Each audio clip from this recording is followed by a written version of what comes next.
Hello everyone, BSc first year की physical chemistry की online classes में आपका स्वागत है।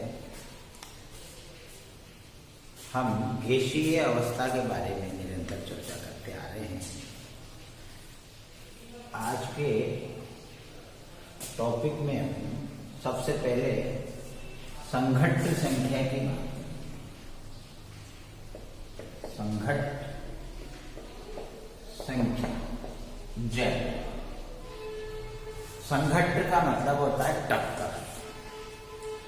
और किसी पात्र में कोई गैस है, गैस के अंदर गैस के अणु है, वो आपस में गति कर रहे हैं, वो निरंतर एक दूसरे से टकरा रहे हैं, पात्र की दीवारों से भी टकरा रहे हैं और टकराने के बाद उनकी दिशाएं परिवर्तित हो रही है। तो कोई भी अणु किसी शुद्ध गैस के इकाई आयतन में इकाई समय में कितने अन्य समस्त अणुओं से टकराता है, उसे हम संघट्ट संख्या कहते हैं। तो गैस के इकाई आयतन में इकाई समय में टकराने वाले कुल अणुओं की संख्या को निम्न सूत्र द्वारा प्रदर्शित किया जाता है। Z1 बराबर √2 sigma pi sigma square C बार रो स्क्वायर। यहाँ सिग्मा जो है वो संघट्ट व्यास है, यानी कि टकराते समय दो अणुओं के केंद्रों के मध्य की दूरी है। C बार औसत वेग है अणुओं का, और जो ये रो है ये संख्या घनत्व है, यानी कि गैस के इकाई आयतन में अणुओं की कुल संख्या है। टकराने वाला अणुओं की संख्या नहीं है, बल्कि इकाई आयतन में अणुओं की कुल संख्या है। तो कुल मिलाकर ये है Z1 जो है, ये गैस के इकाई आयतन में इकाई समय में टकराने वाले समस्त अणुओं की संख्या है, टक्करों की संख्या नहीं है। जबकि संघट्ट संख्या होती है टक्करों की संख्या। तो अपन जानते हैं कि एक टक्कर से दो अणु संबंधित होते हैं, यानी दो अणु टकराते हैं तब एक टक्कर होती है। तो इस अणुओं की संख्या का आधा कर देंगे तो टक्करों की संख्या यानी संघट्ट संख्या आ जाएगी। तो Z सेकंड बराबर 1/2 √2 पाई सिग्मा स्क्वायर C बार रो स्क्वायर। इसको √2 से गुणा करेंगे तो Z सेकंड बराबर 1/√2 पाई सिग्मा स्क्वायर C बार रो स्क्वायर। तो इस सूत्र के द्वारा हम संघट्ट संख्या ज्ञात कर सकते हैं। अब इसके बाद में अगला टॉपिक लेते हैं अपन मुक्त माध्य पथ। अब मुक्त माध्य पथ में देखिए, तो जब कोई अणु किसी दूसरे अणु से टक्कर करता है गैस के अंदर, तो टकराने के पहले उसको कुछ दूरी तय करनी पड़ती है। तो किसी अणु के द्वारा संघट्ट से पूर्व तय की गई दूरी को हम मुक्त पथ कहते हैं। लेकिन हम जानते हैं कि किन्हीं दो अणुओं के मध्य जो संघट्ट से पूर्व दूरी है, और उसी गैस में किसी अन्य दो अणुओं के मध्य संघट्ट के पूर्व जो दूरी है वो अलग अलग होती है। यानी कि एक अणु जब दूसरे अणु से संघट्ट करता है तो कितनी दूरी तय की, वही अणु जब अलग अणु के साथ संघट्ट करेगा तो फिर जरूरी नहीं है उसने पहली बार जितनी दूरी तय की गई हो उतनी ही अगली संघट्ट में भी दूरी तय की हो। इसलिए इसको हमें माध्य यानी औसत के रूप में ज्ञात करना पड़ता है। तो किसी अणु द्वारा संघट्ट के समय तय की गई दूरियों के औसत को हम माध्य मुक्त पथ कहते हैं। जैसे ये कोई अणु है गैस के अंदर A, तो पहले ये दूरी तय करता है, कुछ भी हो सकती है दूरी, L1 हो सकती है, और ये यहाँ इस अणु से टक्कर करता है। उसके बाद फिर ये L2 दूरी तय करता है और फिर नए अणु से टक्कर करता है।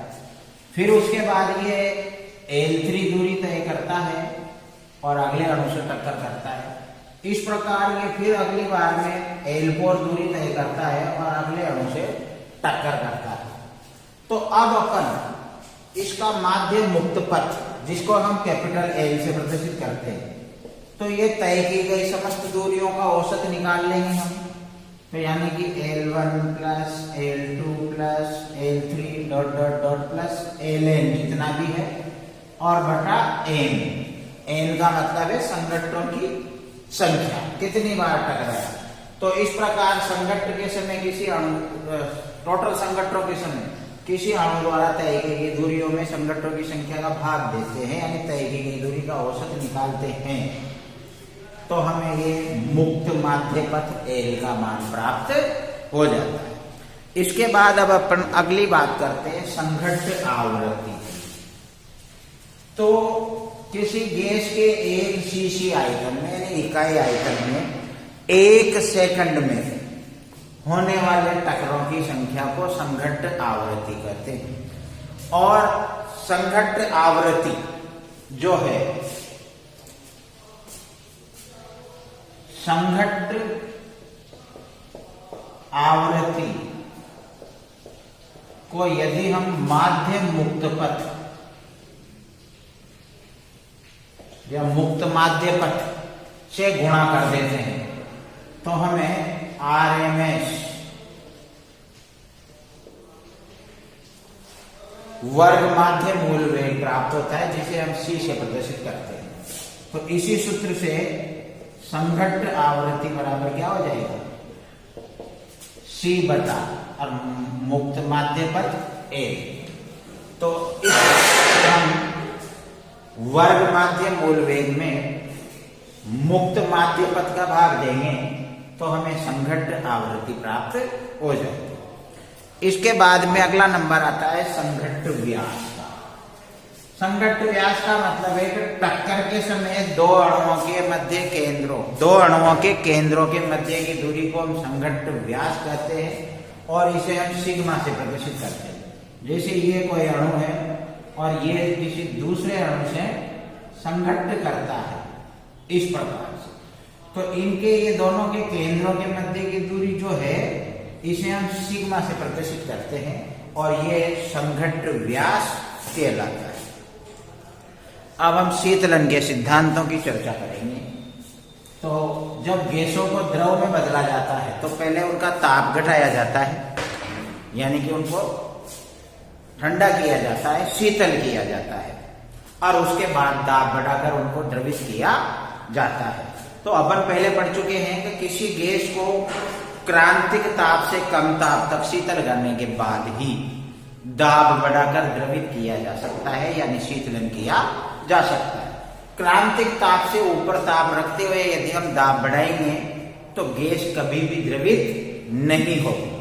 तो गैसों के शीतलन में कुछ सिद्धांत प्रयुक्त किए जाते हैं, जिसमें पहला सिद्धांत है जूल थॉमसन प्रभाव या जूल थॉमसन प्रसार, जो जूल और थॉमसन ने मिलकर दिया था। ये जूल थॉमसन प्रसार कहता है कि यदि किसी गैस को एक निश्चित ताप से कम ताप पर, निश्चित ताप वही क्रांतिक ताप हो सकता है, तो निश्चित ताप से कम ताप पर उच्च दाब से निम्न दाब की ओर प्रसारित होने दिया जाए तो गैसें शीतल हो जाती है, यानी शीतलन प्रभाव। इस प्रकार के प्रसार को हम शीतलन प्रसार कहते हैं।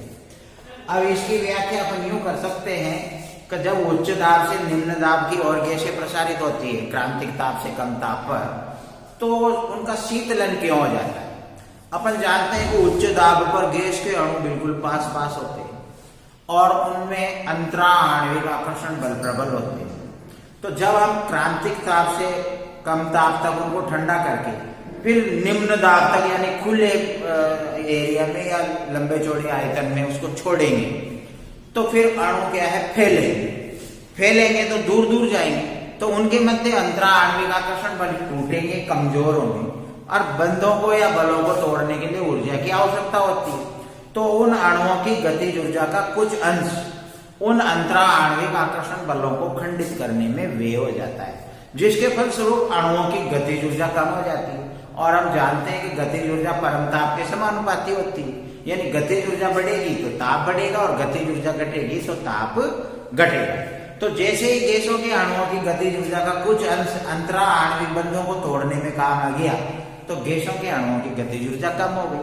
गतिज ऊर्जा कम होते ताप में कमी आ गई और ताप कम होते शीतलन प्रभाव शुरू हो गया, यानी गैसें शीतलन की ओर अग्रसरित हो जाती है, द्रवित हो जाती है।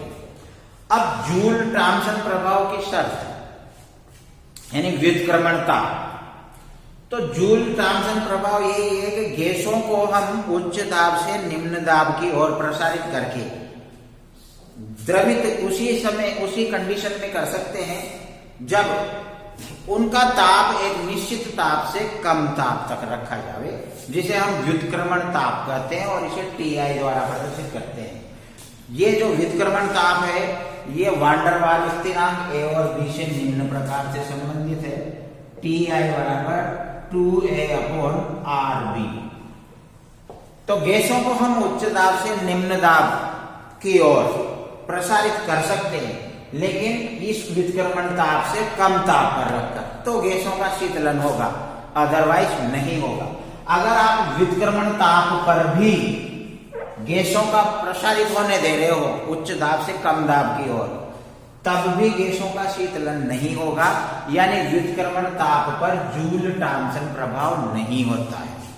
अब यदि रुद्धोष्म रूप से किसी छिद्र युक्त ढक्कन से गैस को प्रसारित होने दिया जाता है, यानी उच्च दाब से कम दाब की ओर चलने दिया जाता है, कहां? व्युत्क्रमण ताप पर, तो फिर गैस के ताप में कोई परिवर्तन नहीं होगा, यानी ना तो ताप बढ़ेगा और न ताप घटेगा।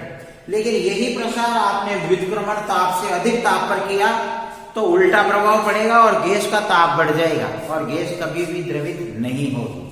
हाँ, जब हम व्युत्क्रमण ताप से कम ताप पर गैस का रुद्धोष्म प्रसार होने देंगे तो फिर गैस के ताप में कमी आएगी और गैस का शीतलन होगा। तो इस प्रकार जूल थॉम्सन प्रसार की यही मुख्य शर्त है कि गैसों को आप प्रसारित होने दीजिए उच्च दाब से निम्न दाब की ओर द्रवित करने के लिए, परंतु ताप व्युत्क्रमण ताप से कम ताप रखना पड़ेगा। और अधिकांश गैसों के व्युत्क्रमण तापों की परास सामान्य होती है, जिसे आराम से अपन प्राप्त कर सकते हैं और उस सामान्य ताप परास में गैसों को प्रसारित करके हम उनको शीतल कर सकते हैं, द्रवित कर सकते हैं। परंतु हाइड्रोजन का व्युत्क्रमण ताप -80 डिग्री सेंटीग्रेड होता है, हीलियम का -240 डिग्री सेंटीग्रेड होता है, तो इनके व्युत्क्रमण ताप बहुत कम है। तो इन गैसों को पहले -80 से -240 डिग्री सेंटीग्रेड तक ठंडा करना पड़ेगा, उसके बाद फिर इनको प्रसारित करके द्रवित किया जा सकता है। इसलिए ये थोड़ा कठिन कार्य है। तो इस प्रकार की गैसों को द्रवित करना या इनका शीतलन करना अपेक्षाकृत कठिन होता है। तो इस प्रकार जूल थॉम्सन प्रसार व्याख्या करता है कि किस प्रकार से हम गैसों का शीतलन कर सकते हैं। और गैसों का शीतलन क्यों होता है? क्योंकि जब गैसें प्रसारित होती है तो अंतरा आणविक आकर्षण बल टूटते हैं, अणु दूर दूर जाते हैं। अंतरा आणविक आकर्षण बलों को तोड़ने के लिए गतिज ऊर्जा में से कुछ ऊर्जा खर्च होती है, तो गैस के अणुओं की गतिज ऊर्जा कम होने से ताप कम हो जाता है और ताप घटेगा तो स्वाभाविक है गैस ठंडी होगी, शीतलन प्रभाव होगा।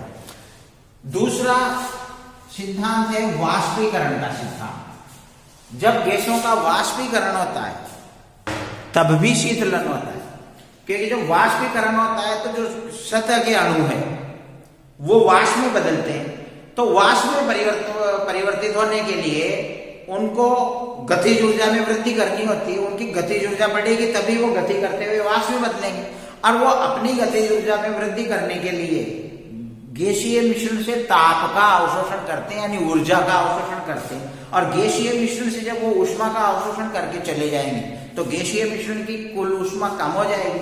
ऊष्मा कम हो जाएगी तो गैसीय मिश्रण ठंडा हो जाएगा और गैसें शीतलन की ओर चला जाएगा।